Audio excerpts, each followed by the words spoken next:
It being 6 o'clock, I call the Selectmen's meeting to order. Are there any changes or additions to the agenda? Yes.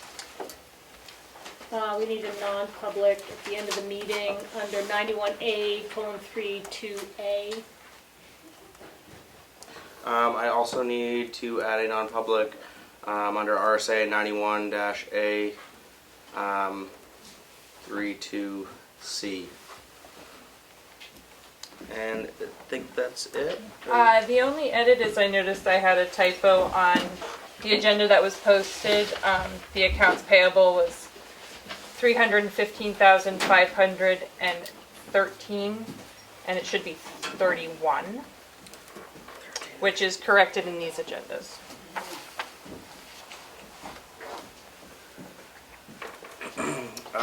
Any other changes or additions?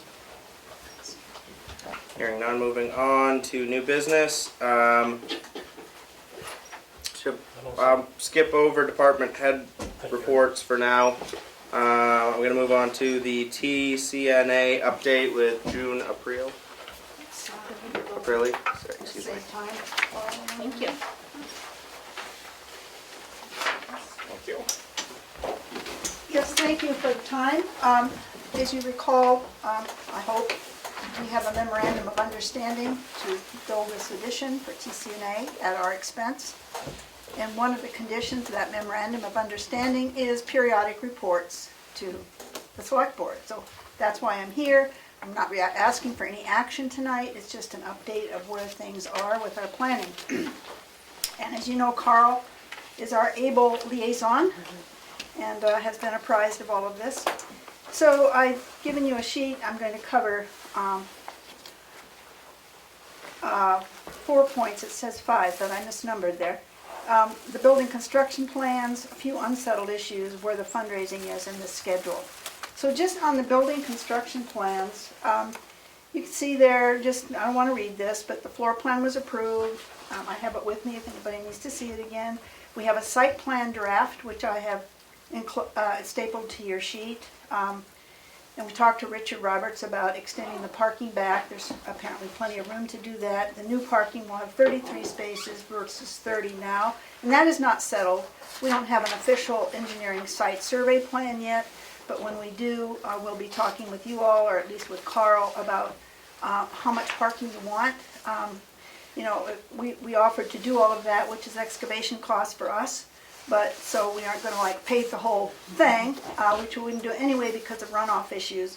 But we'll be sure that we confer about that before we proceed with anything definite. The engineering construction drawings are underway with our architect. He expects to have those enough done by June 1st to get hard estimates from our construction manager on the cost of the project. Right now, the estimate is about $1.2 million. We have entertained and reviewed 3 proposals from construction management firms. We interviewed last week. We chose Bowen Construction, and he's already underway. Andre Klotz from that, if I'm saying his name right, will be the project manager, and Adam Downs will be the site supervisor. And we welcome suggestions, as Andre suggested, for local contractors who might want to bid on the various aspects of this, like excavation, electrical, plumbing, painting, flooring. All of that will be subcontracted by the manager. We'd sure like to do business in town or nearby if we can, so we don't need to do that tonight, but as we proceed, we'd like to have those suggestions and invite those folks to participate if they want. And I like to always put this down, you know, they could do the work in kind as a donation and take it as a tax deduction because we're a nonprofit organization. So, okay, well, wishful thinking. We have a few unsettled issues. The old albatross of the sewer versus septic remains outstanding, and the Sewer Commission is working really hard and effectively to get that resolved. If it turns out that the capacity for this building was overestimated to begin with, then adding a little bit with the addition probably won't make a difference and we could get on the sewer system. There's several other issues about that. We have permission and it would be okay to build a separate septic system out back. We've cleared that up. We'd rather not do that because it will be expensive, as opposed to just tying into the sewer lines. So we'll keep you updated on that. It's kind of going slowly because they're being really careful. I mentioned solar here. The building is being planned construction-wise for absolute energy efficiency and a new HVAC system because we're paying our own utilities in the addition.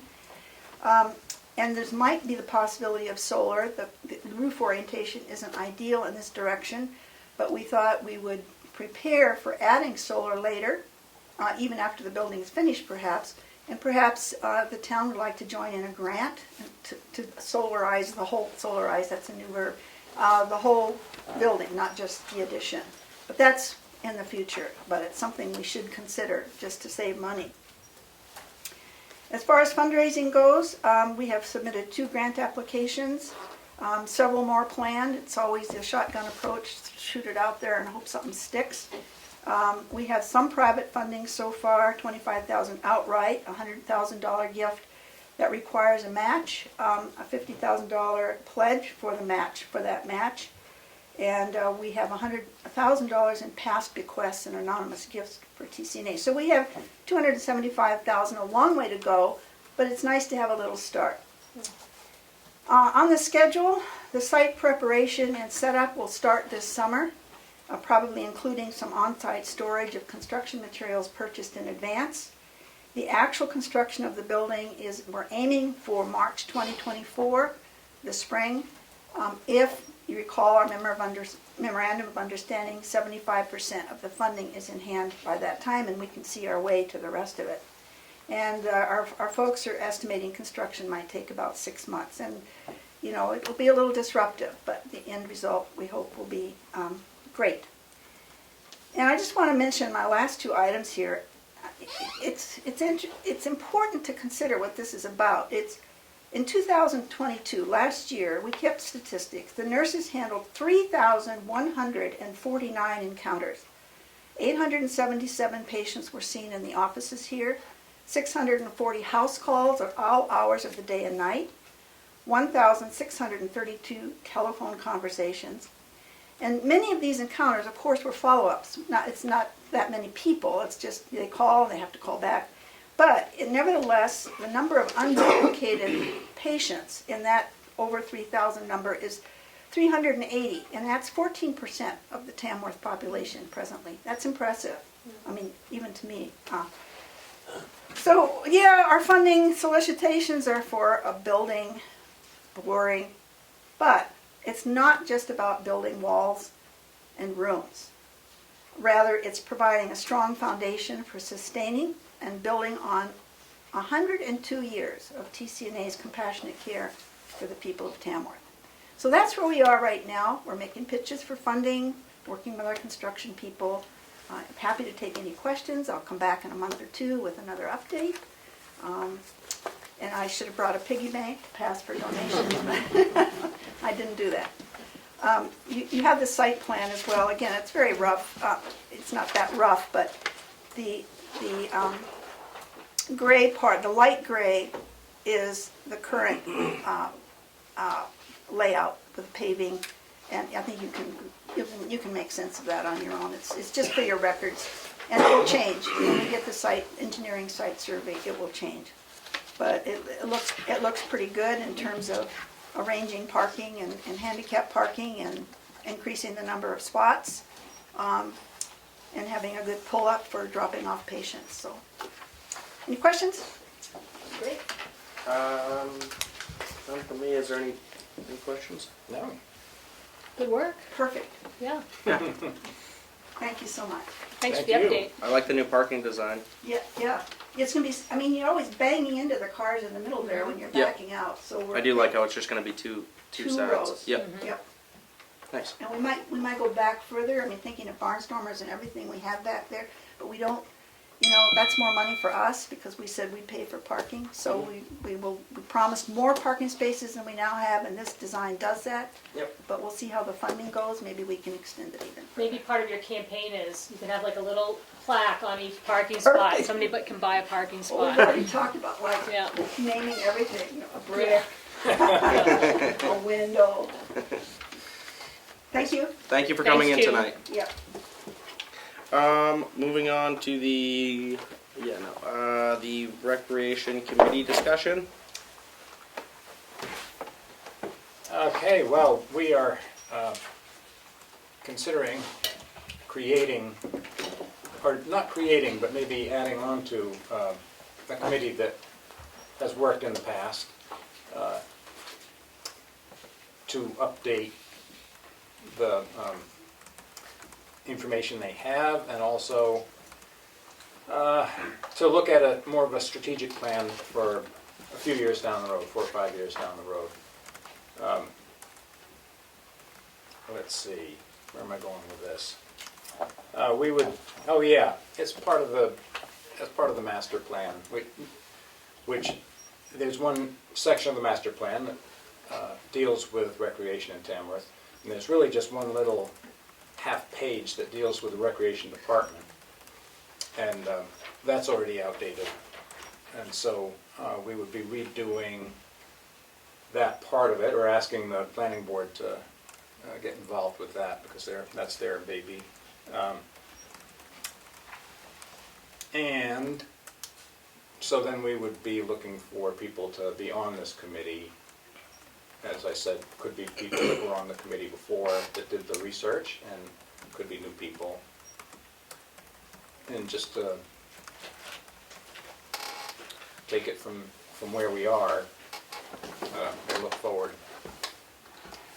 I spoke to a parent this week, and she had interest in a rec committee, so maybe Yeah. it would be pretty easy to Yeah. I think, find some people I that think would it have won't some be too interest hard in to it. find some people, Yeah. yeah. And I've got some ideas for people as well. Yep. So part of the idea with if you look at the master plan, as Carl said, there's a section on the rec department, but then there are also sections on all the other elements of recreation in town. And the master plan's from 2008, and the way the planning board's working with that right now is that as it becomes relevant, or as different, my chair's squeaky too, as different committees or groups in town become interested in tackling a chapter to update it, they can approach the planning board, and the Economic Development Council just reworked the Tamworth I don't know what the chapter's called, the Tamworth Economy chapter. And so this would be a way to, we've had 2 different committees work on looking at what Tamworth rec programming can be, and they've come up with 2 great reports that we've got in use. But the next step of that is to take that information and figure out what things need to be in place around policies and procedures, around funding, around staffing, around collaboration with other agencies and organizations, around whether we subcontract for different rec programming, all these different issues that come up that all the towns around us are grappling with. So the committee can take the work that's already been started by the first 2 groups and build on that to figure out, okay, you've got these great ideas that you've done a ton of research to find information on. What do we need to have in place to make those programs actually run? Because what we're up against is finding out that liability is hugely different than it was 10 years ago for rec programming. Volunteerism, hugely different than it was 10 years ago. So we have these fond memories of like how rec was when my kids were small, or for some people when they were small.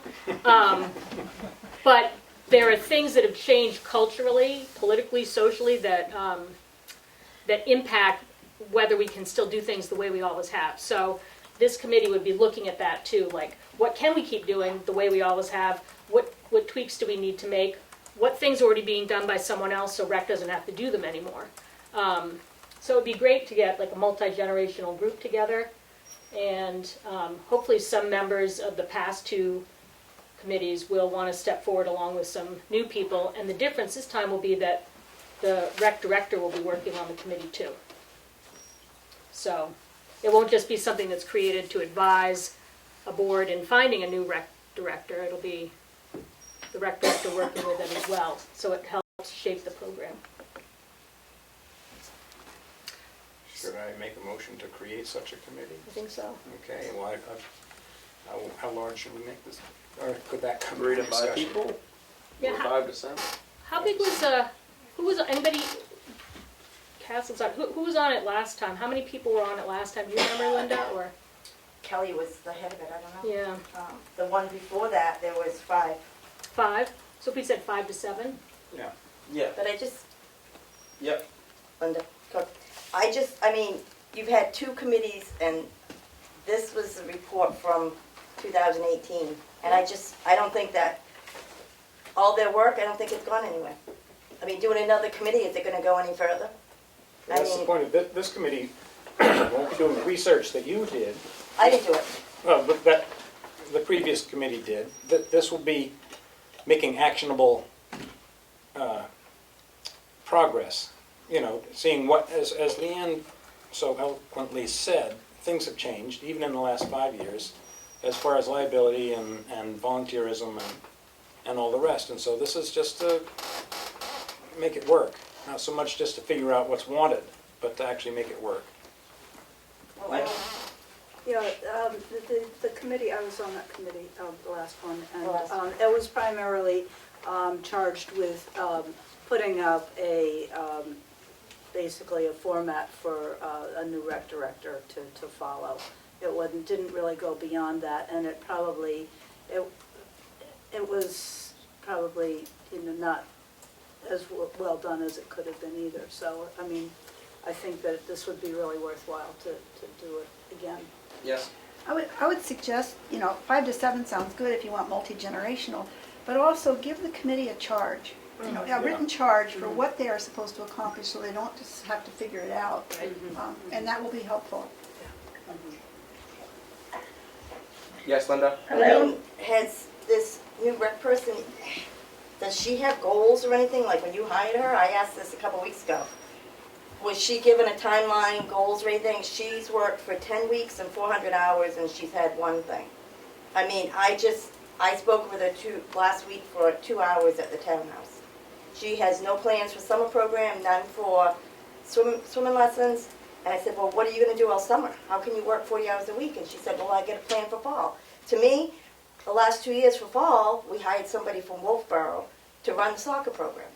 I just can't see that we're going to keep paying her 40 hours a week in benefits when nothing's, I mean, if they did, the last committee did things for her, she should be following that and just boom, bang, go through some things. I know things have changed, but I mean, I don't see any progress going forward. 2 hours with her, I didn't get anywhere.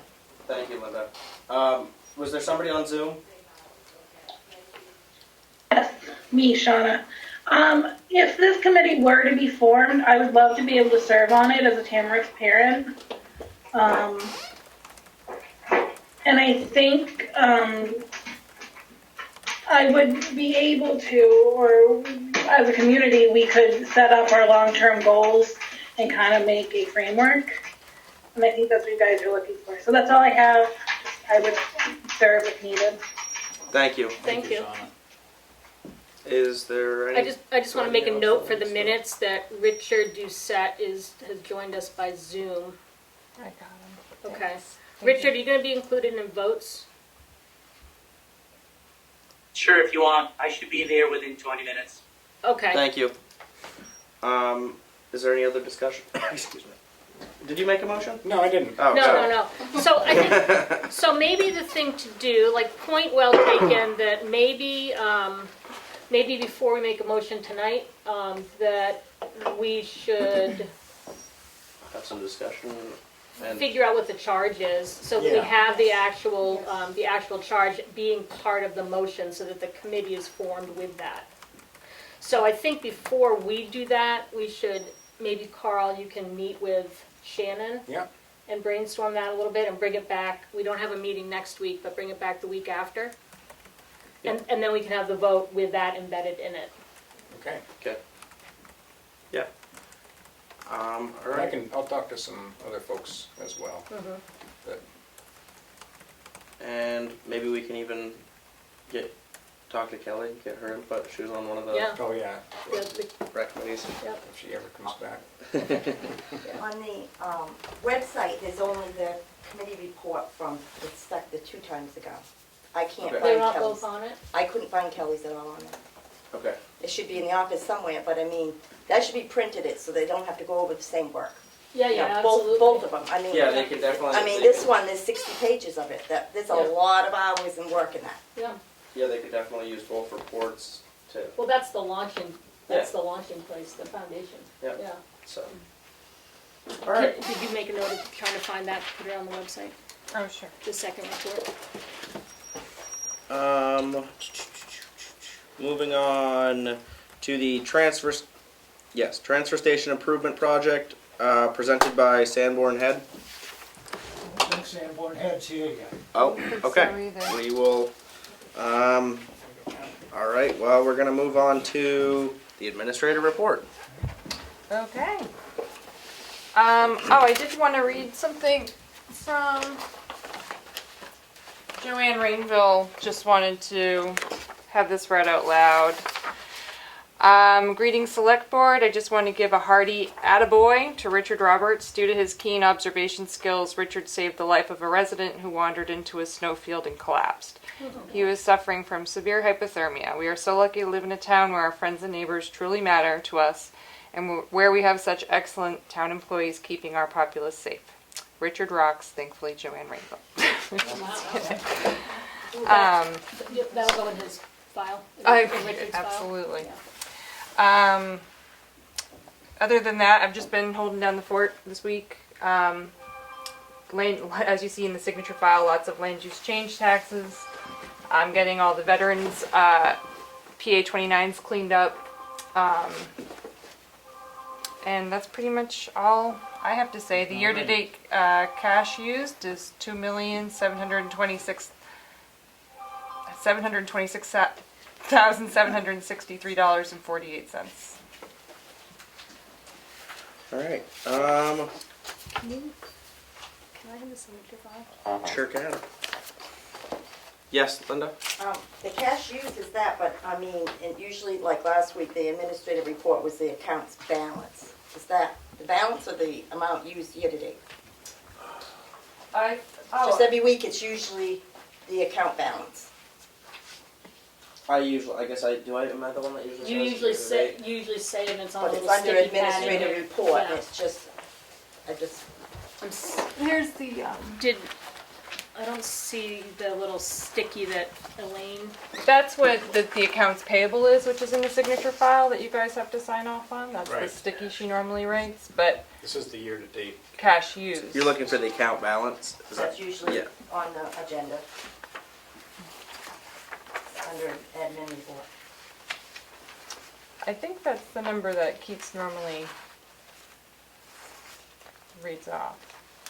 I mean, last week it was $3,402,010.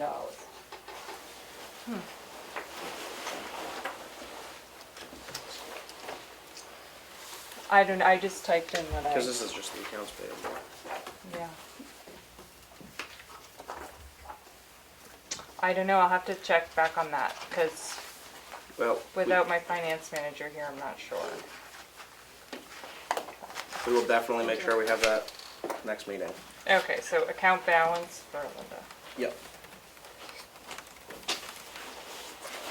We'll move on to a little bit of the signature file for now until maybe Maybe someone show up. people show up. I make a motion to approve. Was last week March 16th meeting? So I wasn't here. So can we approve those with me? yeah, you can. Okay.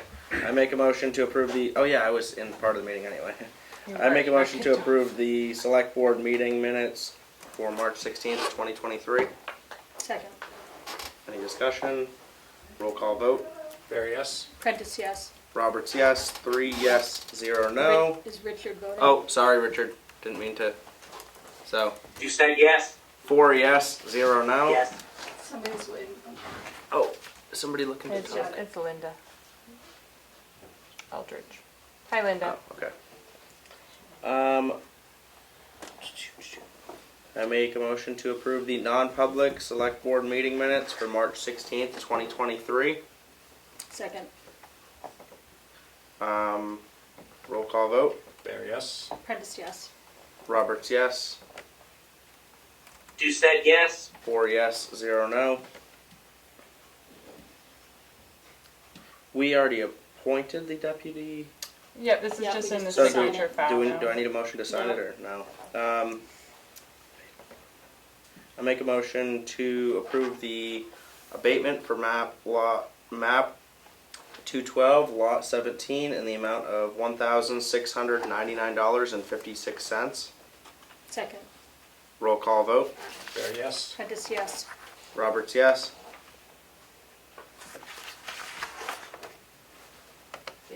Close enough. Roberts, yes. Richard might be going through bad Wipe out spots. Richard. Doucette, yes. Perfect. Maybe he's 4 driving over yes. Page Hill too. 4 yes, 0 no. I'm gonna lump these together. Hold on. How are you gonna do that? Can I make a motion to approve the land use change tax A5 and A5W forms for properties. Map 205, lot 26, sublot 2, Yep. in the amount of $7,650. Map 205, lot 26, sublot 3, in the amount of $7,000. Map 411, lot 51, in the amount of $2,000. Map 411, lot 51, sublot 1, in the amount of $5,000. Map 414, lot 65, in the amount of $5,000. Map 412, lot 9, in the amount of $1,000. Map 410, lot 121, in the amount of $2,500. Map 205, lot 29, sublot 1, in the amount of $8,500. Second. Discussion? Questions? Roll call vote. Bear, yes. Prentice, yes. Roberts, yes. Doucette, yes. 4 yes, 0 no. I make a motion to approve the accounts payable in the amount of $315,531.39. Why is that so high? Split payment and plowing and sanding. But there's a school payment It's in not there. in there. Oh, it's right here. So, the school payment is about, is it 250,000 or I believe 260,000? so. What's that? I think it went back to 250 a couple weeks ago. Yeah. And then we also paid plowing and sanding for the subcontractors, Yeah. I believe. Thank you. Thank you, Bruno. Oh, Did we? roll call vote, Bear, yes. unless anybody had any other. It was moved and seconded? You moved it second. We discussed it. No. Okay. Roll call vote. Bear, yes. Prentice, yes. Roberts, yes. Doucette, yes. 4 yes, 0 no. I make a motion to approve the intent to excavate for map 201, lot 39. Second. Discussion. Roll call vote. Bear, yes. Prentice, yes. Roberts, yes. Doucette, yes. 4 yes, 0 no.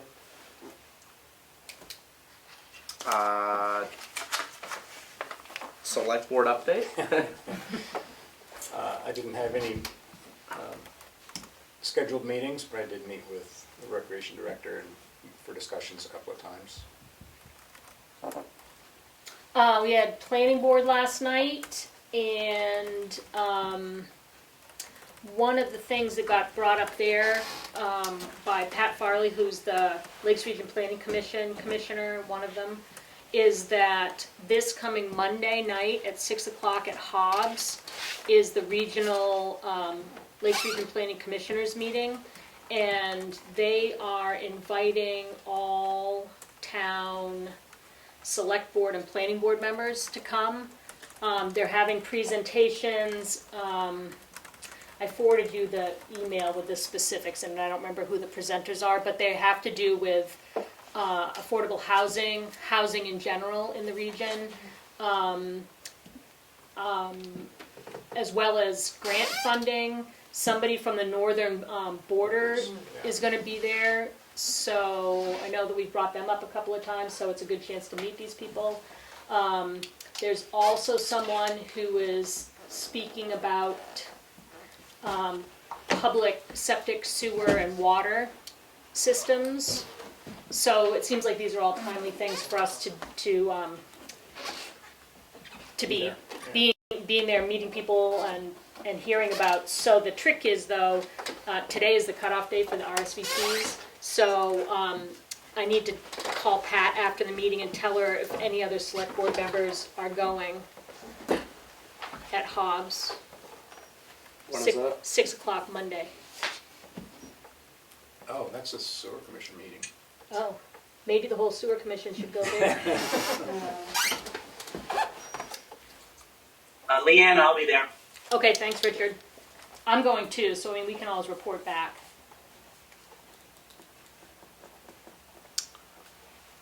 Could I chime in for a second? I just realized I texted Elaine. I'm like, where do I normally get the account balance? It's because Annie, our treasurer, emails it to Keats every week, so I missed it because it was in her inbox. So it's $3,079,610.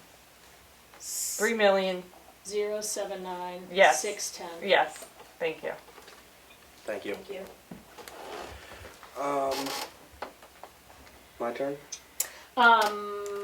There is also on April Not 6th, not yet, the local officials workshop that comes every spring after town meeting. So anybody who's on the ballot unopposed, or the only person being written in, or anybody who'd like to go, I don't know if it's hybrid this year again, but it's put on by New Hampshire Municipal Association, and they go through, it's like we did it last year, it's like a 6-hour workshop where they go through all the legal rights and responsibilities of serving on any kind of committee or commission. Super informative. April 6th, you can register on the New Hampshire Municipal Association website. And if you're not elected yet and you try to sign in, you just tell them what town you're coming from. They should, and that you're running unopposed, and that there's probably not a significant write-in campaign. That's it. I only sat through half of last week's meeting because my phone died, but I was a little under the weather, so I didn't make it in. And I just want to remind everybody to get out on Tuesday and vote. It's important, regardless of how many unopposed positions there are. It's always important to get out and cast your vote. Wednesday will be the town meeting, Wednesday evening at 7 o'clock, and everybody that can, get out to that, because these are your opportunities to hear your voice and, you know, have your opinion heard by everybody. So also I did sit through on Zoom last night through my first planning board meeting. Never been through that before, so that was pretty similar to what we do here, just different topics. But yeah, so get out and vote on Tuesday and show up to town meeting, because I have to. Other than that, I guess that's it for me. So we're just waiting on Sanborn. Do you know what time they were scheduled for, Willie? Or Richard? I told them don't appear before 6:30, that they would be on the agenda between 6:30 and 7. Ooh, I can give her an update from myself this past week. Okay. Yes, sorry, I forgot to include you in that. Yeah. I had some good conversations with the police chief and the road agent about the traffic situation on Route 25, South Tamworth, in relation to the letter from New Hampshire DOT. They both spoke relatively favorably about the idea of the speed feedback signs. So my plan would be to reach out to New Hampshire DOT and determine how much those would cost, because New Hampshire DOT would agree to the installation so long as there's a maintenance agreement and the town of Tamworth funds it. So I don't really want to pursue that till I know how much it might cost. So I'll be chatting with New Hampshire DOT to get a better understanding of that before bringing anything back to the select board for action. So that's all I got. Thank you. I will entertain any public input. I have a question. Yes, Bruno. How long is this arrangement going to be in the selectmen's office, not the office, but in this room? For the foreseeable future, maybe until we get more Well, office space. it's getting tighter and tighter in here. I'm not crazy about it, right, Okay. for that reason. Okay. You know, you're telling me that there isn't room in the other office for some of these people? Well, now when I come in, I can at least sit down in there. I can come, when I come in, I can sit down in there. Before I couldn't sit down in there. I'm not saying there's not room for them. We've done it for a long time. It's just a change. You're not favorable about the change, though? I'm not understanding something here. It's just distracting to have people doing different jobs in the same office. They're all trying to concentrate on their own job, and it works out better to have them in separate offices. But you're making this room smaller and smaller and smaller. So As a meeting room. The meetings are almost never full, so this is a lovely turnout, which is nice, But but it could change. Yep. If we can get We hope that it would change like this every week. if we can I get agree. turnouts like this every week, we will do something different. Thank you. If we can get consistent turnouts like this, I would love to have this many people here every week. Not that we don't have plenty of people over Zoom and government oversight, but Sanborn Head has just joined us. Just so Great. you know. Hi, Ron. oh, they're on Zoom. Okay. So I'm gonna hold off on any other public input for now, and then we'll get through this, and I then. think they have 2 people who might be here in person. Okay. So okay. Yeah. So I will continue the public input. Is there any other public input? Nobody wants to talk? Yes, thank you. Well, we kept it going. We will. Yes, Yes, Linda. on the March 2nd meeting, Kelly had mentioned that you guys should advertise for the lifeguard. And was that ever voted on or anything? Because there's nothing on the website. No, I don't think we took a vote on advertising for the lifeguard. We were waiting to hear back for more information on it. Has anybody heard back from the state? I would have you talked to Shannon about that? she hasn't mentioned it in our conversations. Okay, we can ask her this week. Nobody asked the governor when he was up the street. That wasn't really a Q&A session. That was more of like a handshake and goodbye session. Unfortunately, I would have loved to have a conversation with him for a half an hour, but he had a lot of kids to take pictures with, so including myself. But no, it wasn't. I didn't know what to expect, but it wasn't really a time to ask questions. So, yes. Yeah, I'll just take advantage. For the Energy Committee, we're looking at getting some energy efficiency audits done of buildings in town, and there's some resources available to help fund that. One of them funds 75% of the audit costs, and the town would need to come up with the other 25%. So I am considering approaching the Tamworth Foundation for that other 25%. My question is, do I need to come to the select board for permission to seek funding for a town committee that's been authorized by the town? Yes, I believe you would. Yes. Okay, so the deadline is the 1st of April, and I believe the meeting before that is maybe the 30th or the 29th. Would that be sufficient time to come to the town with that Do we have a request? selectmen's meeting before the first, or select board meeting before the first? we don't have one, so next week is the 30th, and we don't have one Okay, next can I week. make the request now? I'm prepared to make it, but I don't have any materials prepared for you. But you've got the details? I do. Okay. Yeah, if you want to share a little bit.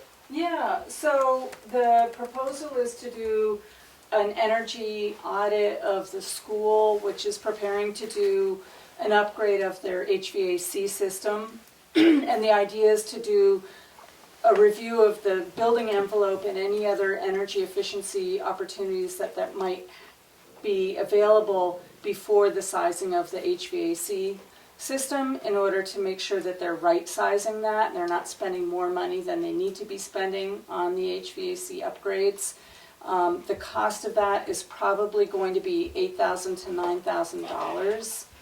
The CDFA, Community Development Finance Authority, will fund up to 75% of an energy audit. And so we could get $6,000 from them if we were able to get $2,000 from the Tamworth Foundation.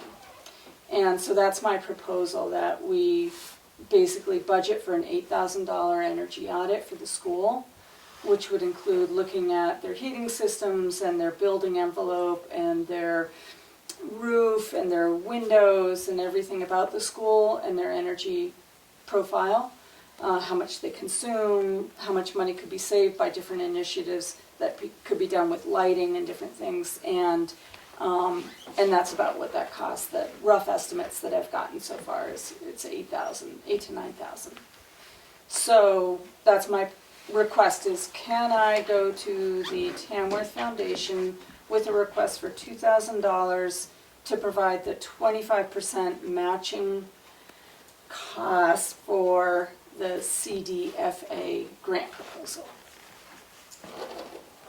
And what if you don't get the CDFA grant? It would be null and void, I guess, Yeah. or we would have $2,000 in the Energy Committee budget in order to do other things, which we have planned. So we would like to do energy audits for the townhouse, for the town offices, for other offices in town, police station, fire stations. And we would like to offer services to community residents and businesses to help them gain access to weatherization benefits that are available and cost-saving benefits. And there might be costs involved with that, but I honestly I don't know. So far, that's only volunteer time. So to keep that money, if the CDFA grant doesn't come through, you'd have to write the grant, and you probably know this, but you'd have to write the grant in a way that says, this is for energy audits in town, the first priority would be for this project. If this project doesn't, otherwise you have to give the money back. Yeah, I You think know, it if would you don't just spend be- it on the school, if you're not clear in the grant that you would like to be able to keep it for energy audits. I think it would just need to be clear with the Tamworth Foundation Yeah, for the grant application. yeah. Yeah. Yes, Linda? Doesn't that, when you have to go to the school board? I've Not been- just the select board, I mean, if you're doing the energy thing for the school? Thank you, Linda. Yes, we have a liaison with the school board, and we've been in regular communication with them. Is there a motion? I'll make a motion, we approve the $2,000 grant request from the Energy Committee to the Tamworth Foundation. Any discussion? Roll call vote. You say yes? Barry, yes? Prentice, yes? Roberts, yes. 4 yes, 0 no. Thanks for doing that. Yes. Hi, Richard. Hi. You got 2 Sanborn head people out there, outside. Oh, great. Go Yeah. drag him in. Any other public input while we're waiting? No more public? Oh, yes, Ed. Thank you. I would just suggest about any grants that you're going out for, not the one for the Tamworth Foundation, but the other grant.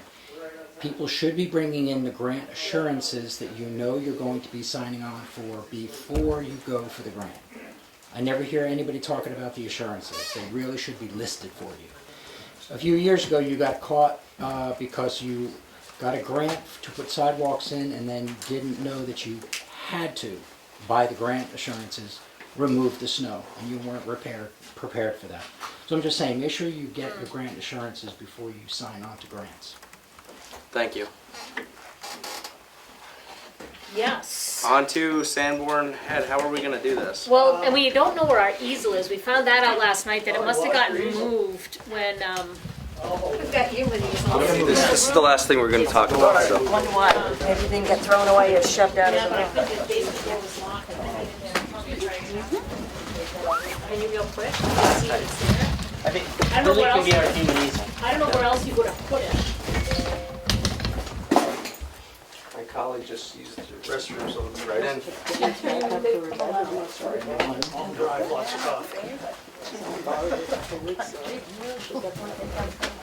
Your timing was perfect. Yes, we try to be perfect. Aaron, we're on. Okay. If you want to visit the bathroom before you're No, on, no, I'm that's good. fine too. But let's wait till Emily gets back anyway. Okay, well, we have a presentation we want to put up on the screen. Oh, great. Do you have a computer that you want us to use for it, or? You have to chat with her. She's running the Zoom. So once Emily gets in, we'll get started. She was going to look for an easel.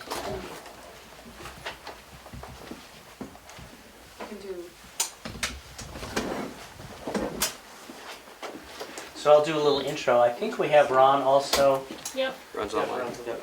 on the Zoom, and once Emily gets in, we'll make sure he's unmuted. The town of Tamworth has been working with Sanborn Head for a couple months now on the design of the new transfer station.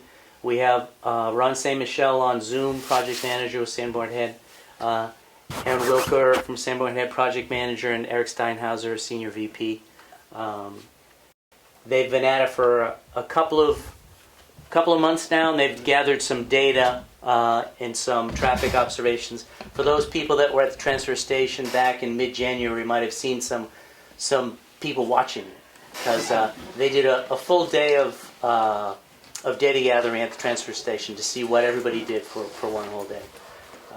Also, the Tamworth Recycling Project had gathered similar data, I think in July, maybe a couple of years ago, which was for more than one day. I think it was a whole weekend. And it was good to have that extra data, because the one day of data gathering in January turned out to be a slow day. The number of cars is in the low 200s. But I think the standard day in good weather is about double that. So we saw maybe 400 cars per day in the summertime. There's a PowerPoint. So I think that data gathering was I think helpful, and having the older data was helpful as well.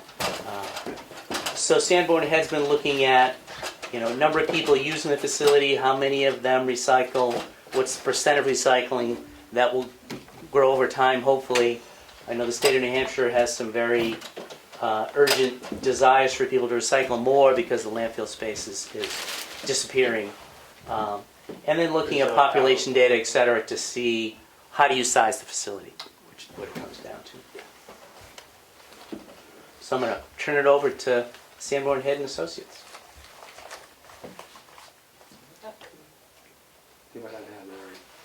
Okay, I don't know if you have PowerPoint on there.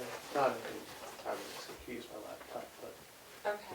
And we do have some written copies of the draft Sanborn Head report. If anybody wants one, you can pass around mine. Anybody wants a hard copy, just let us know, we'll give you one. Did you Want to use your? Did you get one? Yeah, I have PowerPoint on here. I mean, unless I can. Should I try it with Acrobat? No, it won't work. No. Windows Media Player? Okay. I'm not sure how to stay on Zoom. Is it two separate streams that I have two laptops up? So is it one streaming Zoom to it, and the other one's what you're streaming off of? Nope, this one's just my Zoom computer. This one has nothing to do with the. Oh, Couldn't you just get on the Zoom call on your computer? Do you have internet access here? That's Oh, that's a good yeah, idea. probably. Gonna love the techies in the crowd. I was gonna say I work. I wouldn't know how to do Yeah, I was gonna say that was kind of my. All right, Steve, why aren't you taking minutes? Well, Ron could probably bring up the presentation and share it on this side. Hey, Ron? He's muted right now. Can you keep Ron unmuted, Ron St. Michel? Ask to unmute. Hey, Ron, would you mind bringing up the presentation and sharing it from your side? Okay, yeah, I have it up. How do I share? Oh, here we go. Top right. Share. And I think at least people with my eyesight will find the tables so darn small you can't read them anyway. You can barely read some of them on the hard copy because it's lots. Wait a minute, that didn't work. Hold on, I gotta put the screen. Host says disabled participant screen sharing. Oh, I think if you make them co-host, you can share. Okay, how do we do that? Go to participants. Yeah. And hover over his name and make him co-host. Like this. Make host? Yeah. Yes. Hold on a second. Try it now, Ron. Apologize for the technical difficulties. So my intro was going to be very similar to what Richard said, so I won't belabor the point, but we appreciate the opportunity to work for the town. I think we've done some really good work. Aaron's going to walk through the steps that we've done to date, and then we'll turn the board around so you can see where we are for the initial conceptual work. So what we've done to date is what we're considering the pre-design work, and that'll allow us to figure out what we actually want to design, and then we'll be entering the design phase next. So just waiting, buying time for Ron here. Sorry. Oh, yeah.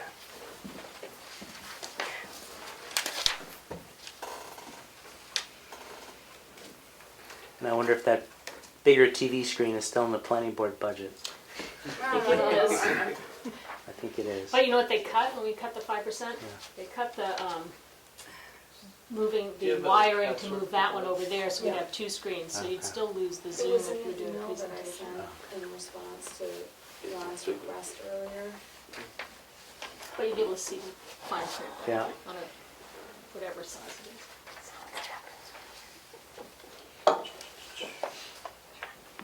Any luck, Ron?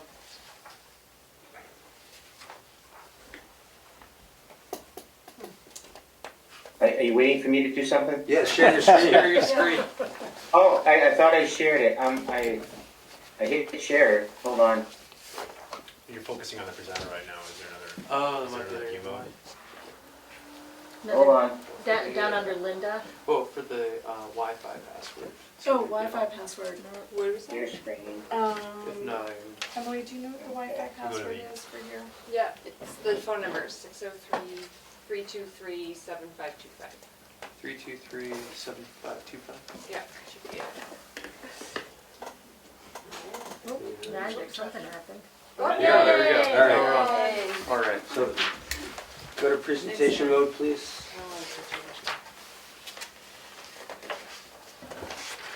Yeah, when I do that, it moves. Hold on a second. There you go. All right. Yeah, well, there you go. Oh, almost there. that was that, Can you see it? yeah, good enough. It's good enough, yeah. That's good.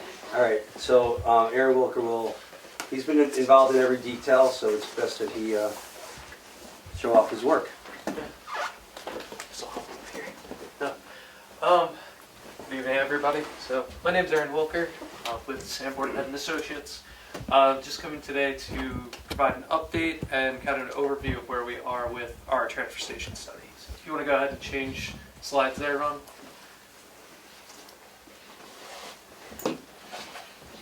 Hold on. Okay, so to just kind of give a quick rundown of what we're going to go over, I'm just going to speak to some of the traffic observations that we had in January 21st. Kind of talk about the July 2020 traffic study, what traffic projections we did do looking into the future, reviewing the disposal data that Willie kindly provided us, projecting the future waste and recycling with the with the improvement with the recycling facility and trying to improve recycling overall. Hey, Ronnie closed it, and then the early kind of the early concept design that we've been working on at the moment.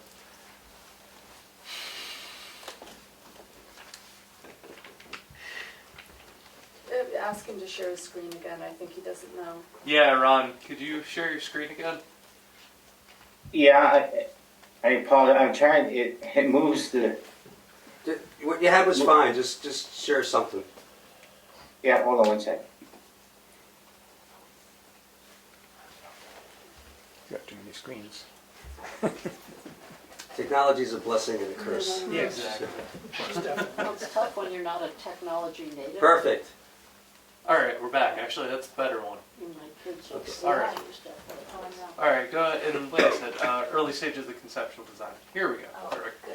So on January 21st, 2023, myself and coworker Zach, we were out at the site, mostly tracking data of how long cars were coming in for, coming out, were they going to recycling, were they going to solid waste, were they doing both, what were they recycling. So we were mostly there to study the traffic flow, gather account of all the cars that were coming through the site for the day, and also including observations of things that could be looked at in the future of anything safety-wise or anything that might have been going on that just might have been going on with operations in general, whether it be a problem with the compactor to where how close the backhoe is to another car pulling into the line. So some smaller stuff here. I didn't anticipate this out of the screen. But this data summary here is just kind of covering our basic points. So we had 203 cars go through the MSW, 76 go through the recycling, and we also had a small amount, 16 on that day, just going through the C&D. And we mainly covered peak hours of 10:30 to 11:30 for MSW and 12:15 to 1:15 for recycling. So it kind of shows that time around lunchtime is the busier time. So, if you'd like to go to the next one, Rob. We'll talk about the graph. Sorry. Yeah, so the graph on the bottom right, that is just showing the peak time, or just showing the combination of times between the two. Just a graph of every 15-minute interval from the day. That is, and showing the recycling next to the MSW as well. So is the recycling the purple? Yes, it was Okay. it's the purple, blue. Yeah. You had fewer trips to recycling. Right. Yeah. So, all right. Go ahead. So then with that, we also took this, so a lot of that timing data helped us, but as well as that, we also used the July 2020 traffic study that the town had performed.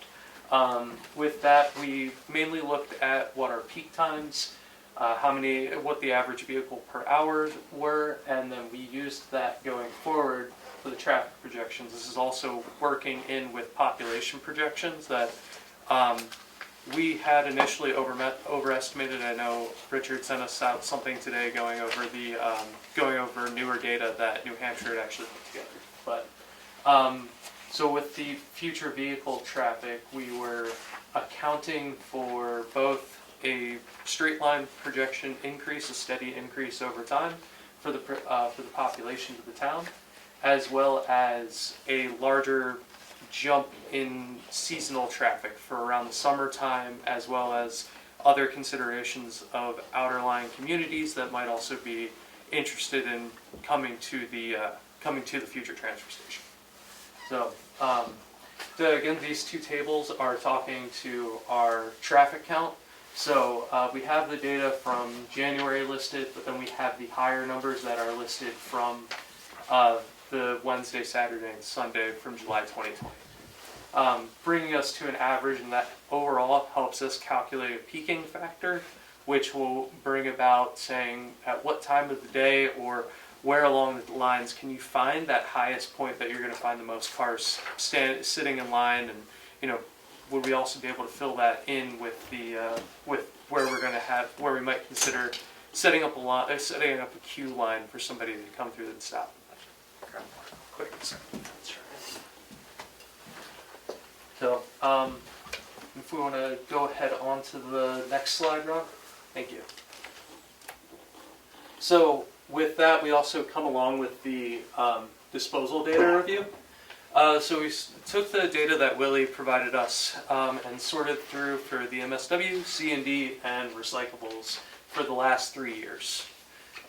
With this data, we were looking over at peak factors for each year, seeing what months you had the most waste go out, whether it be steel, aluminum, tin, that going through that entire cycle. So of the ones that the town's currently recycling with cardboard, glass, light iron, aluminum, and tin.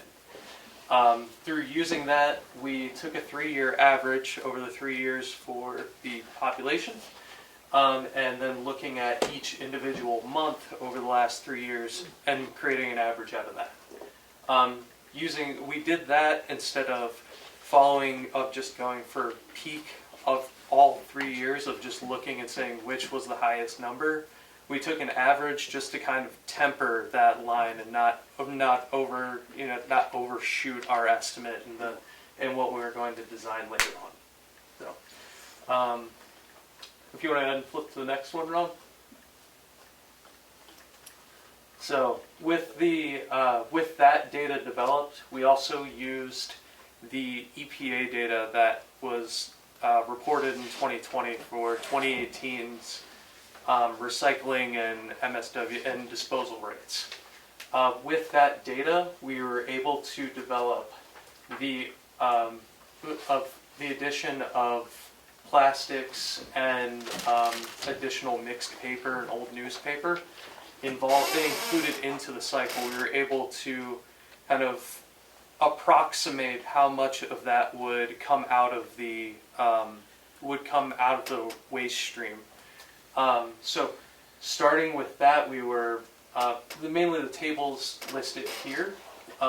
We talked to those per capita numbers that we had, looking at this highest rate, which we had estimated 6,000 people for this max seasonal, where you're looking at your your increase for summer population in 2040, and your outerline communities also being included.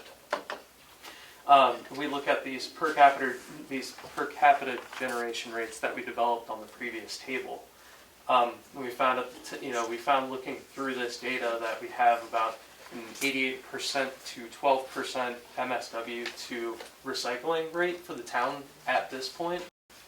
And then looking at the future tonnage projections, including how many hauls it would end up requiring from currently where we are, and looking at the future when there is an increased population, increase in waste stream. Then going over to the tonnage estimates, currently EPA numbers run about 29% for the current industry, and that's a percent of what? 29% of the volume of waste is recycled? Yeah, could be recycled. Okay. Is it volume or weight? There's a difference in the math, but I think it's usually based on weight. I think it's based on weight, yes. I think it is weight. Yeah. And then, and just as a general factoid to that, it's 29% is what they say could be the amount of waste that actually is recycled. Currently only about 18% of the waste is actual recycled, according to the EPA. And according to what we developed on this for this table, or that approximate. So using the idea of aiming to get 29%, projecting forward, we would still approximate trending towards that 88 to 90% range until the amount of recycling is increased as participation increases. So at least looking forward now, we're looking at having that higher rate of trash entering the system rather than recycling. So, Ron, if you want to hop forward. So this brings us into our conceptual design. With these, so looking at these values, we developed bunker sizing, ways to make essentially figuring out how big do we need the facility to be, how much storage do we need for the future population, how many bales are we going to possibly need to store in the building.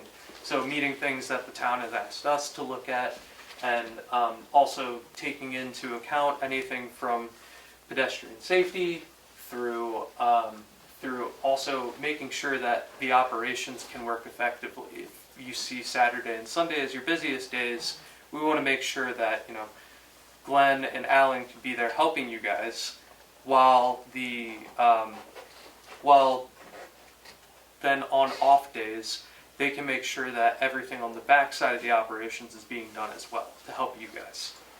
And that will also, we will work, and that we will keep that separation so that in the event you might not have, the backhoe it shouldn't be up in the pedestrian area. You guys should be separate, safe, and we take all that into consideration as well.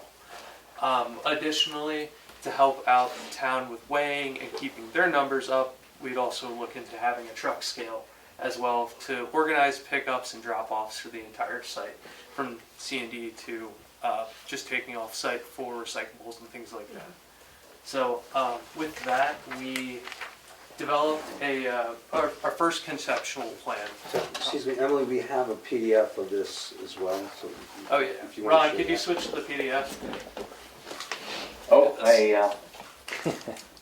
It's on. okay. It's on the flash drive right now. Yeah, I'll send it on the flash drive. I think, Ron, we can do it from our end. Yeah, Ron, we can handle that. Okay, We think we yeah, I'll stop sharing. How do I get to the flash drive again?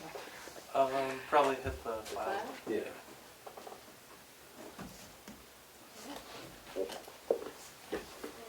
A couple of things that I learned just from the first few conversations we've had with Sanborn Head. I remember when we went to look at the transfer station in Moultonborough, that the big concern they had there was, as soon as they open the gate, the line of cars is down the road. And they had to change how they recycle because they had to push people through farther, because they had 1.5 miles of traffic down the road. And I just never thought of that as an issue, but it's handy that our facility is far from the road. You've got enough space, like 700 and something feet. Yeah. 20-something cars to queue when you have those really busy days.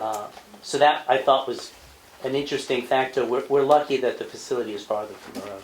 Because one of my first thoughts was, well, build the thing closer to the road. But now I realize, no, it's really handy having it far from Route 25. Yeah, I think if I recall in kind of some of the preliminary conversations about that, I think when we were looking at estimating that, it is about somewhere between 25 and 30 cars that we can have in that lineup currently through up to the line where we're at right now. So I mean, it's a little bit small in this, so I'll point more to down here. So currently the existing facility is in through this area right now. And when I mentioned that 25 to 30 number, this is the area generally where the recycling is. We just took it off so we could actually see it. So we could actually see more of the conceptual design. But that would consider going all the way down the road here.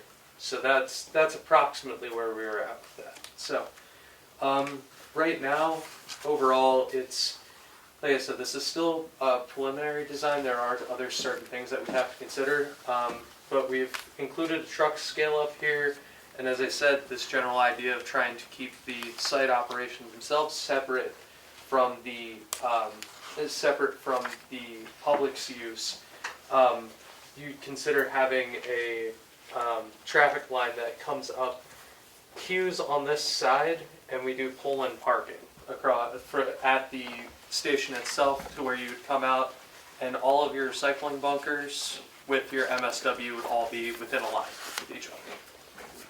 Then after that, when you go to leave, it would just be a back out and then head back down the road here, where you just have this, you have this cross around you have this split that's around by the truck scale, just to keep that separation, keep traffic going separately, and you avoid running into the issue and working with the queue line that you have this space to reverse, leave, and then the next person can come up. So, and then other than that, in the site, in the operations building itself, as I said before, we would have this layout of bunkers, which right now we have the wall sized at about approximately 110 feet, and that can change, especially based on the newer data that we were provided. Along with also listing in, actually that's looks even better up there. I figured that out.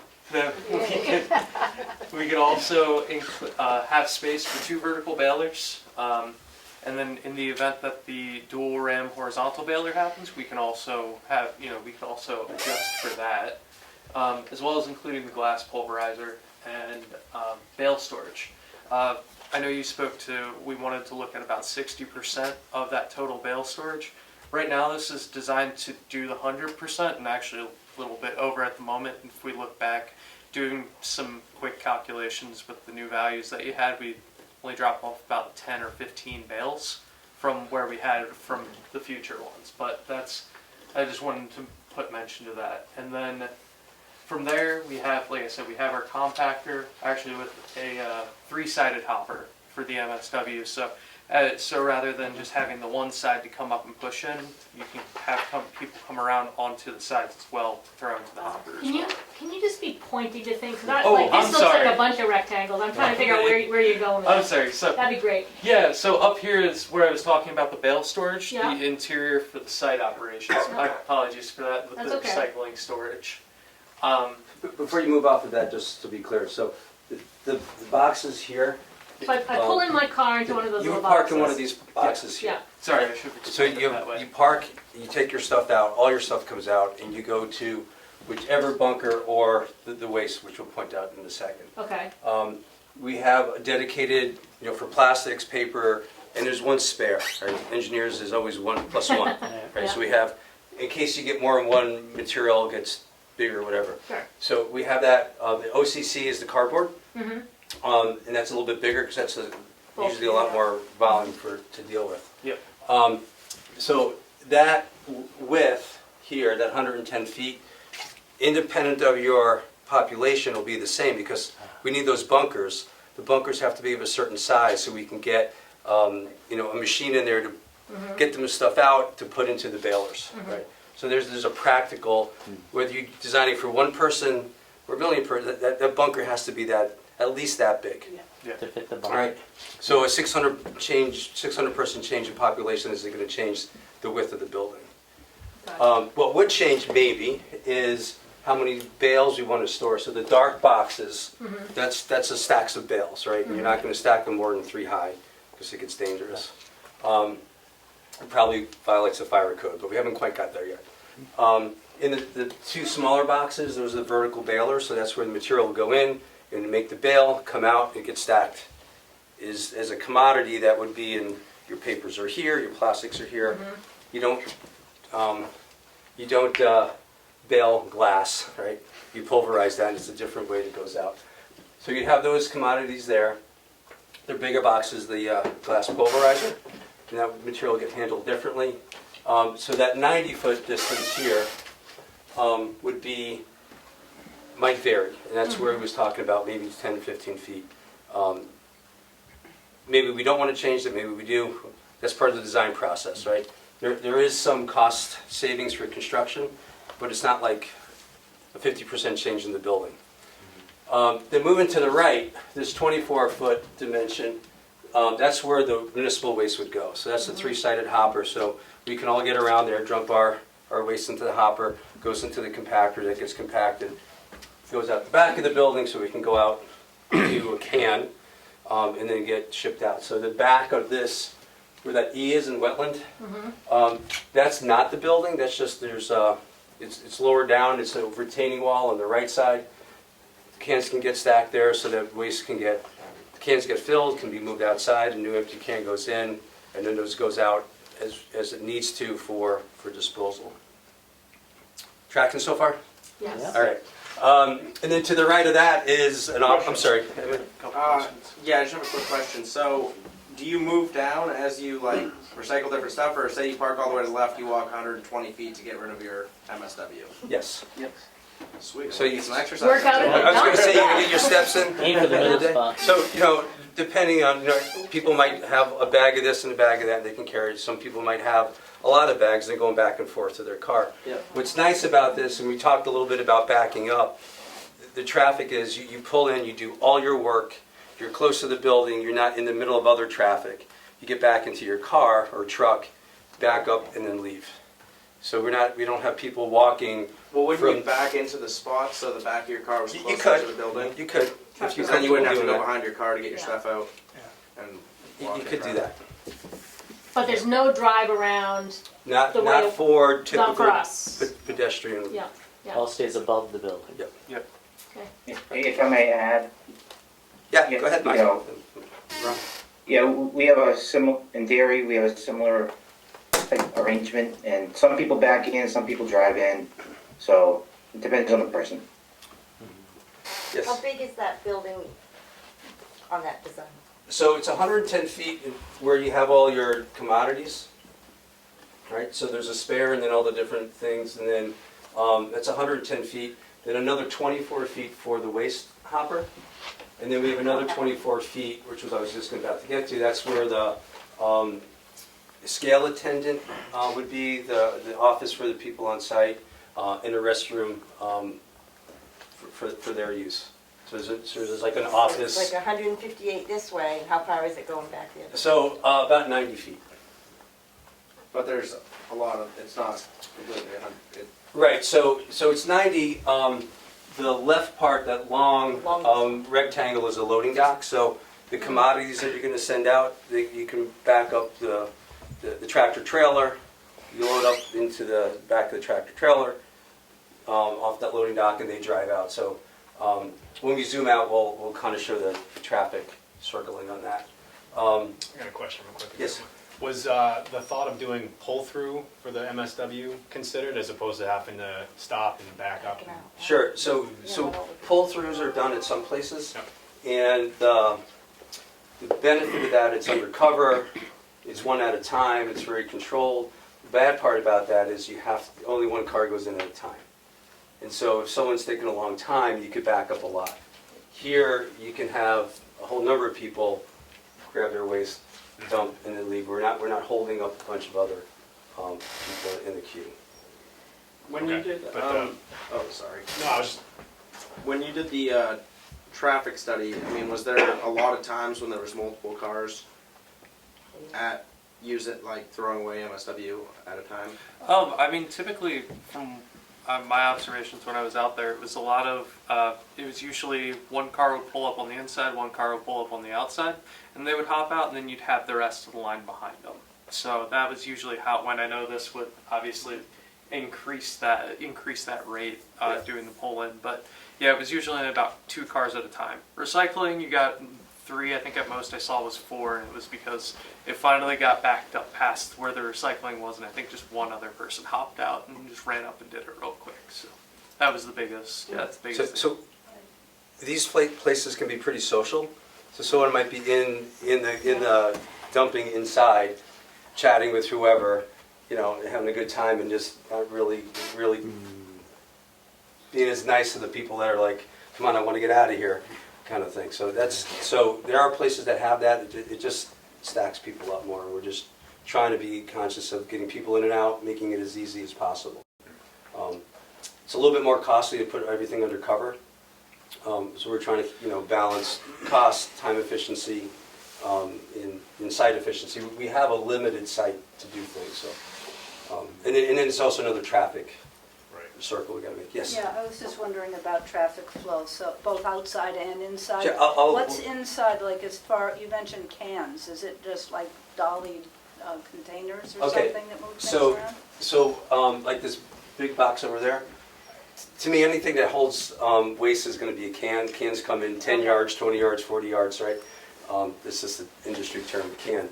So the big cans are all going to be mostly outside, so that a truck or a backhoe is going to pick it up and move it, or it gets covered and it gets moved to the landfill or to wherever it needs to go. So that's what I mean by cans. They're not like, you don't have a can in here. Well, like trash can. construction, like dumpsters. Right, more like dumpsters, yes. What about inside the openings where the recycling goes? So those are just bins. So they're either a formed concrete wall or they might just be a block wall, because we might want the flexibility of taking that one wall out because you're going to commingle some things, because you get a better pricing for that. So some flexibility of that. So those are bunkers. They're just more of a structural thing. Yes, sir. Question about construction debris. Would that be segregated in the future, or you just think it's going to be handled the same way? Great question, so we'll get to that.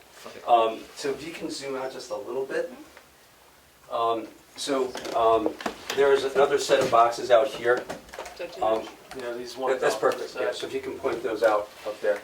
So those roll-off storage, or cans, as I was calling them, they can be designated for a bunch of different things. So it might be your C and D. So if you're doing a home project, or if it's a small contractor, they would come in and drive and go up to that feature.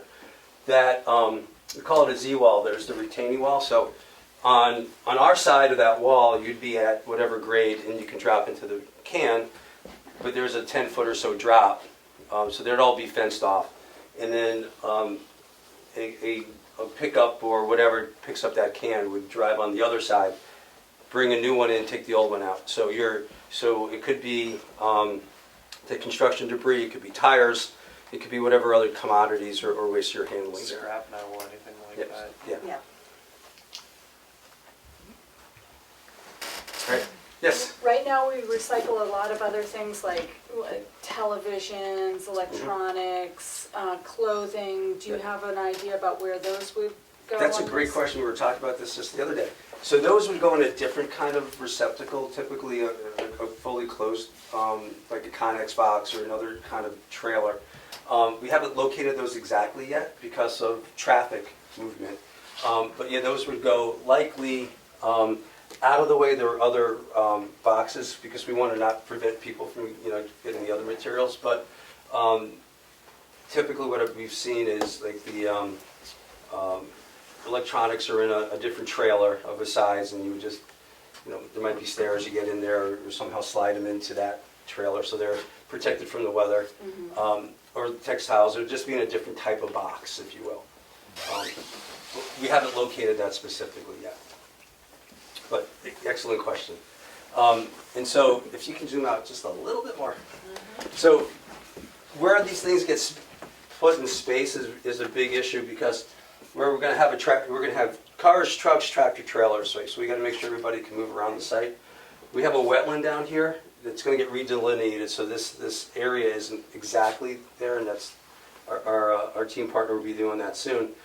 But we have to make sure a truck can come in to the site, go over the scale. They have to be straight on that scale, and also come off straight off that scale.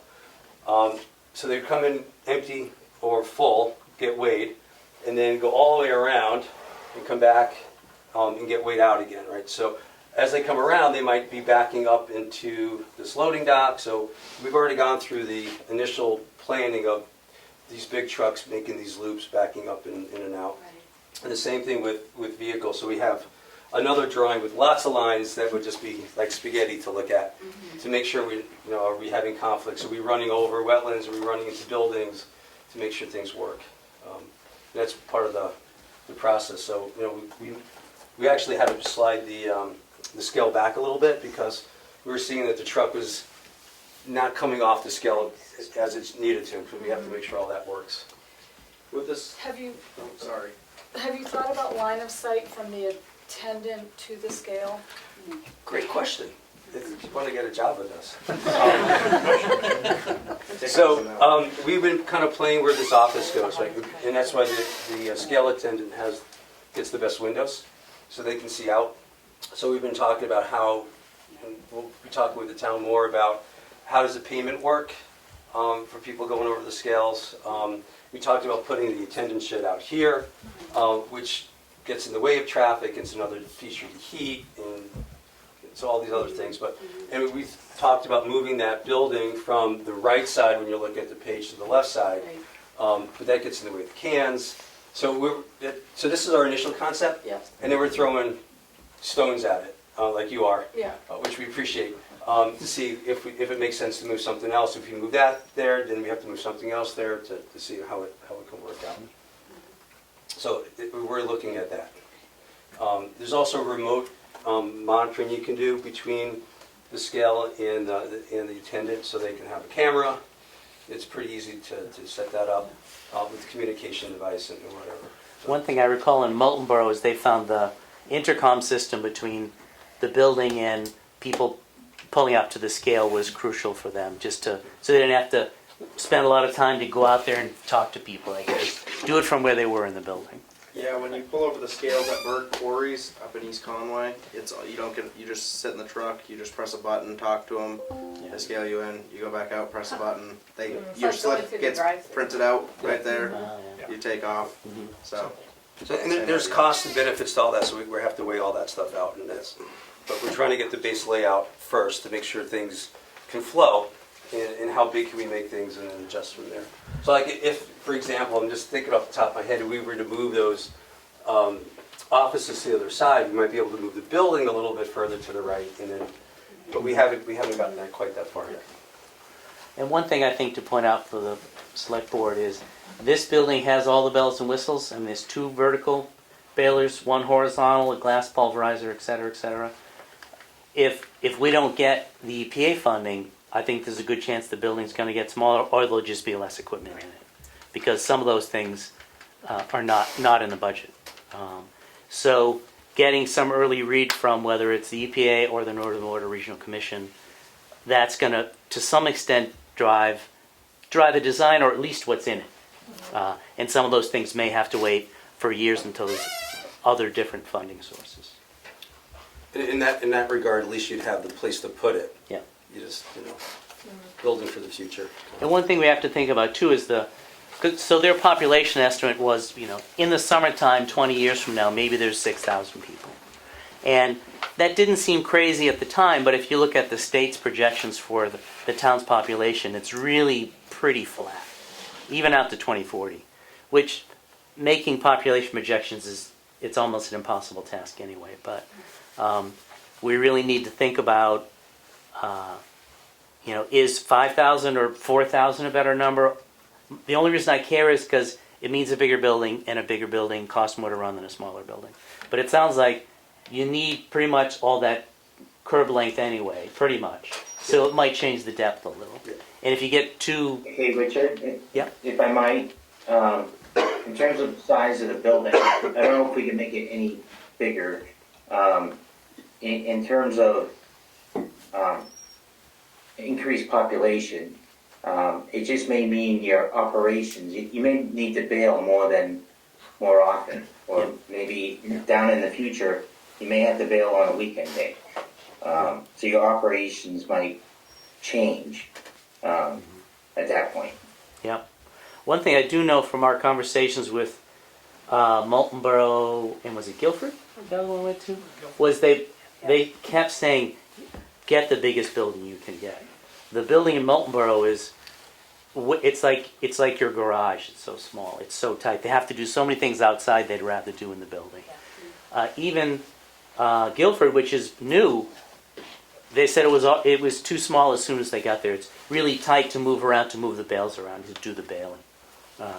They have a lot of height, but they don't have enough area. So certainly the most floor area we can afford is what we should build.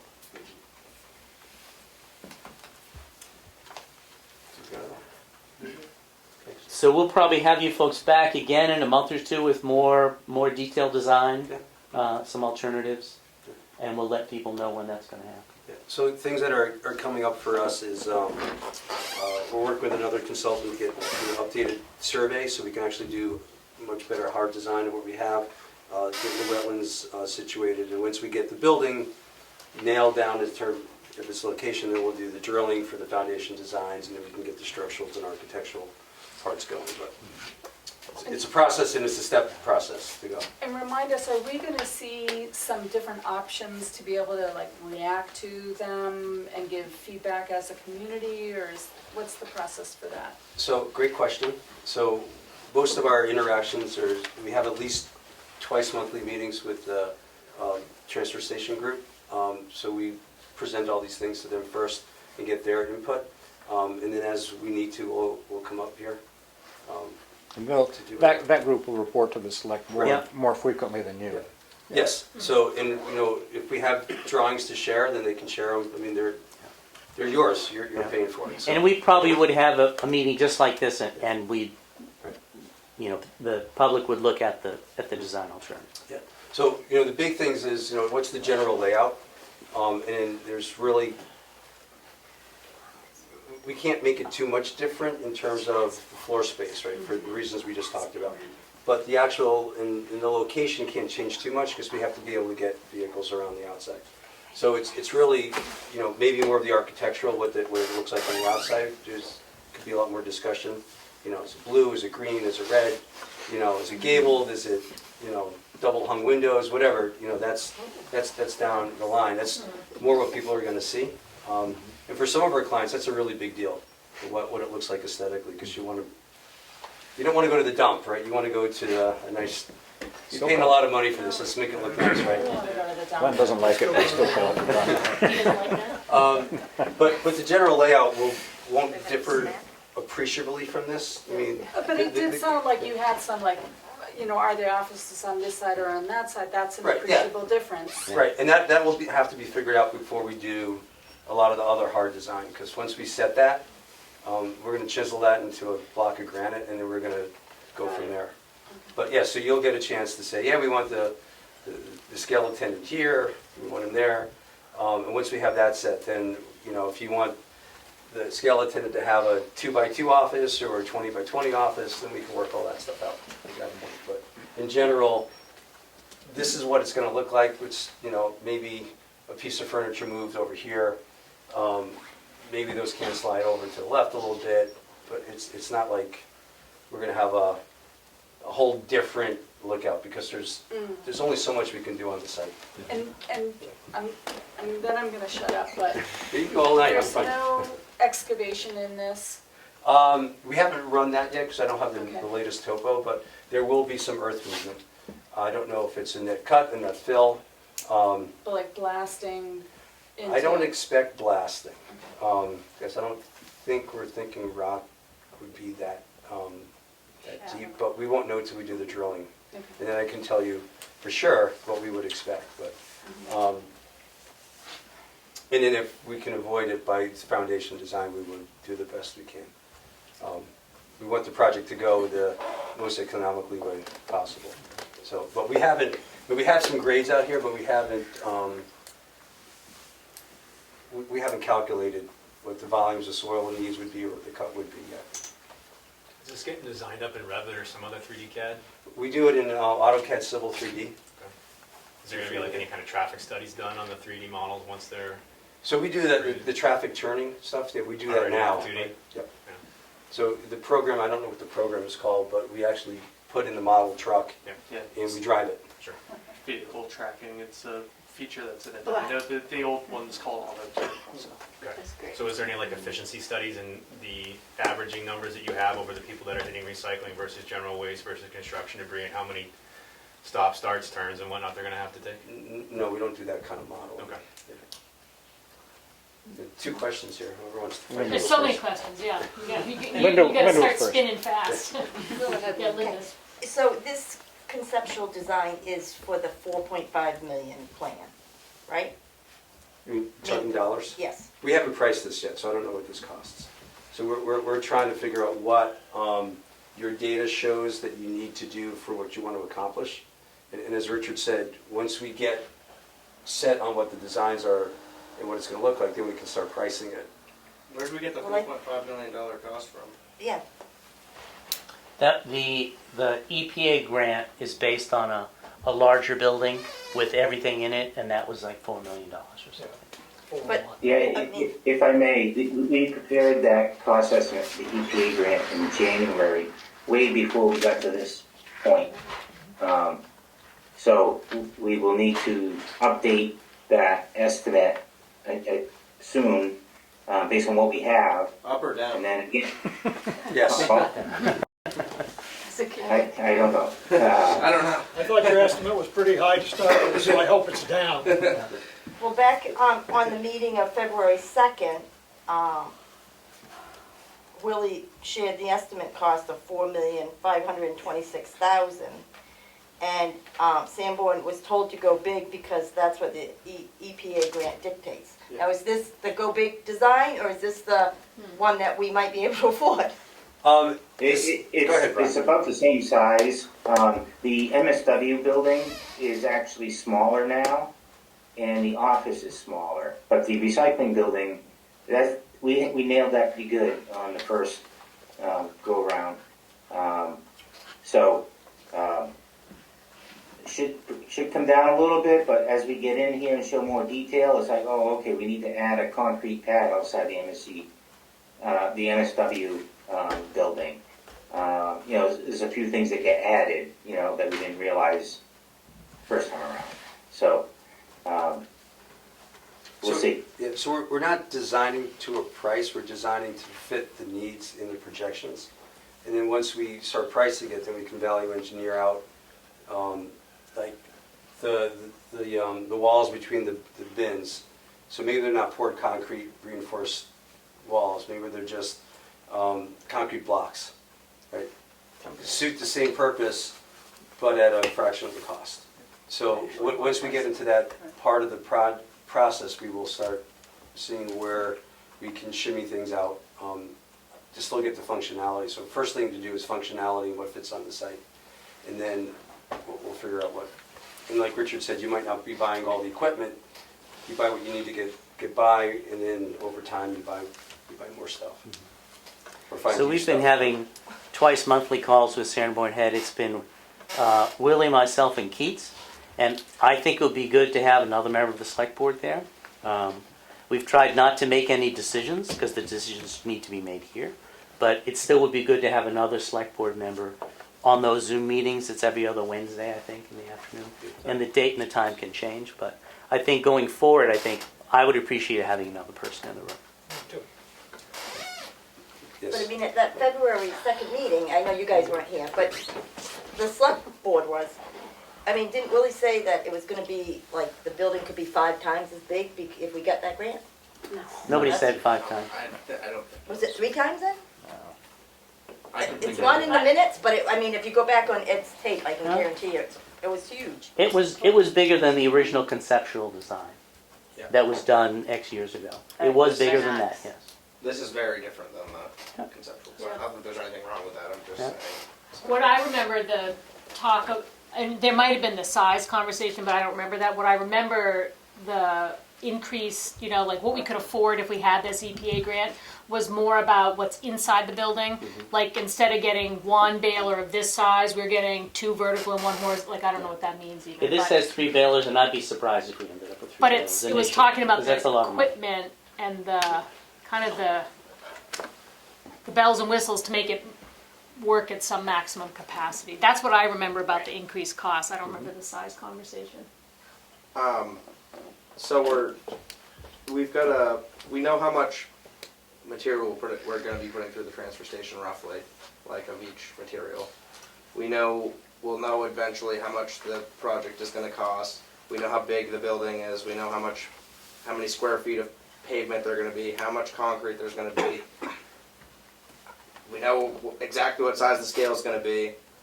We know how many people, supposedly looking at this, might be here in 20 years. Can we have will we get some type of estimated cost for 20 years from now? I mean, what this is going to cost to run year to year, what our operating cost is going to be? And then that's if the markets don't. Well, blow out. so there's 2 different things. One is your cost to operate it, so that's how many people you're going to have there, plus the electricity, plus whatever routine maintenance you might have to do, like pavement's going to get repaired because it got nicked with the plow, or somebody ran into the corner of something, we go in and repair that. So we can estimate those costs out. Oil changes in the balers and... Exactly. Yeah. And that's not hard to do. But the commodity costs, my crystal ball broke, so I couldn't tell you what commodities are going to cost. Even if we say that the commodities are 0 or we have to pay to get rid of them, I just want to know what this place is going to Cost to run. Yeah, so we could do that. But as of right now, I mean, we're not really getting enough. We won't get enough commodities to really, put a drop in the bucket anyway. But I mean, I just want to know what the place is going to cost us. Yeah. So operational costs we could do. Your selling costs, that's not what we do.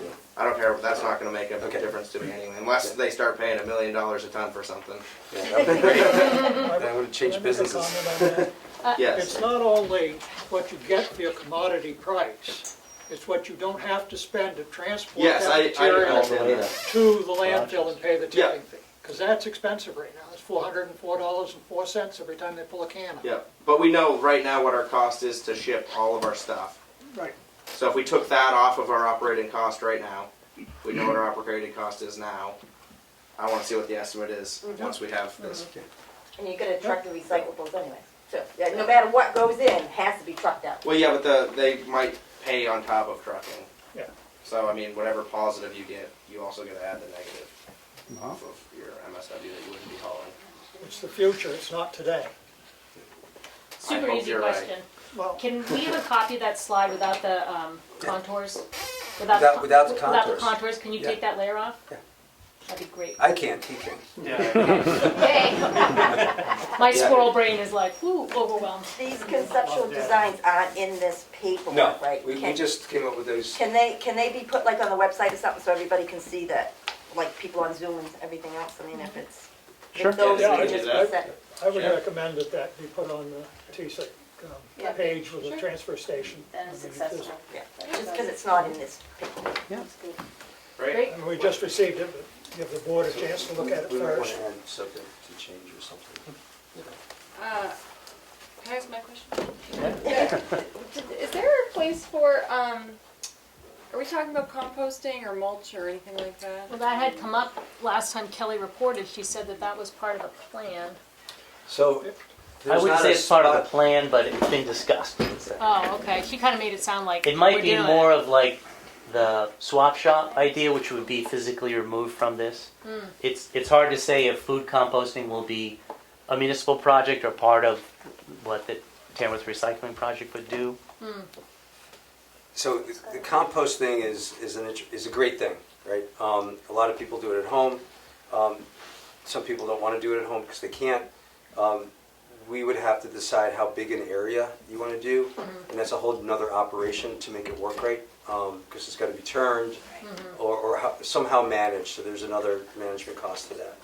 And then what are you going to do with that product when it's done? Are you going to use it for city projects? Are you going to allow it to go to residents? There's always a risk of getting rid of material because you don't know what people are bringing in that goes into that. So definitely subject for conversation. But I've seen compost piles done really well, and I've seen them done really poorly.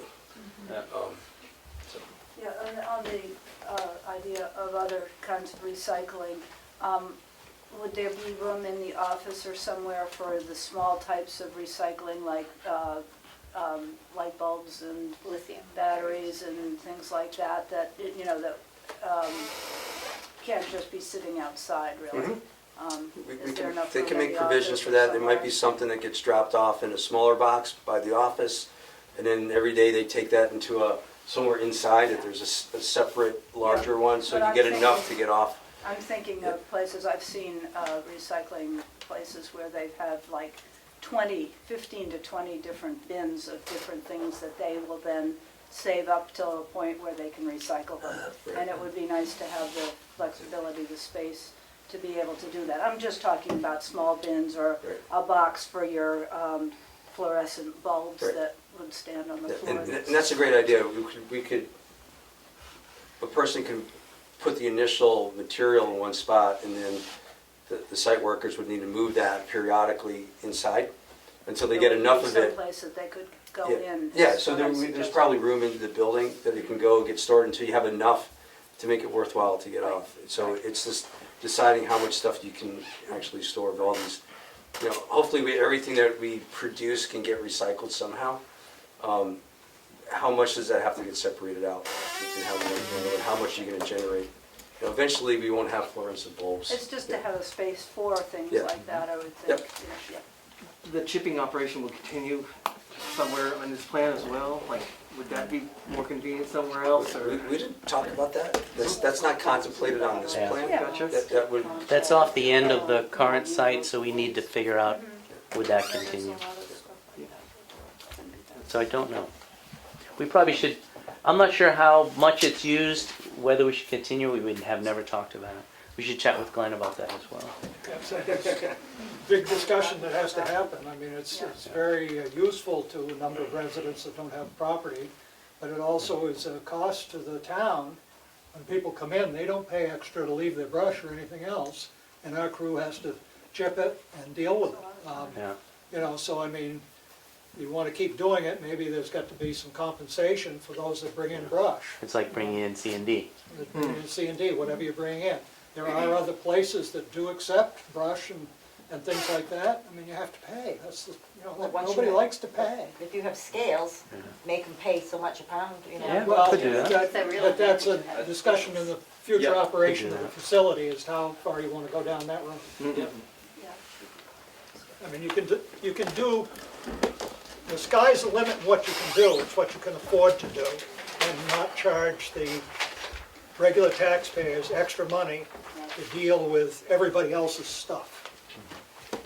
So we might want to have the brush area shown on the plan, so then we can decide, okay, is there room for it there? And maybe, if it happens, maybe it has to be relocated. Yeah, because all brush is not equal. Like she's saying, the pound is an idea, but I'm sure some brush would take the attendant a lot longer to deal with than others. So Yeah. that's kind of a sticky. The good thing is that's the kind of thing that is self-contained. It could go somewhere. Yeah. So that's good. But Brush one of the is not bad problems for the with a brush environment, dump that is accessible by the general public Yeah. without supervision Yeah. is every Tom, Dick, and Harry will throw anything they can in there because they don't want to deal with it. I remember the folks in Guilford talked about that they need to keep an eye on where they, because their stump spot was too far removed, and they were uncomfortable with that people might leave things there that they couldn't get rid of Tires. otherwise. Yeah. Refrigerator. Tires, batteries. Unshippables. Yeah. Well, thanks for coming. Thanks for having Oh, us. Got another question? One more. I heard somebody say something about the swap shop. Anything? There's still, I think, a lot of public interest in it. Yeah. I think it's not part of this proposal. I think what various people have thought of is that large area down below near Route 25, there's plenty of room for something to happen there. And that if there was a swap shop, that's probably the better place for it, to keep it removed from this. And it would need to be staffed by volunteers. So I'm thinking if there is a swap shop in the future, that it might happen down there closer to the road. Yeah, okay, but it wouldn't be covered by the funds that you're talking about? Nope. Or the building that you're talking about? Correct.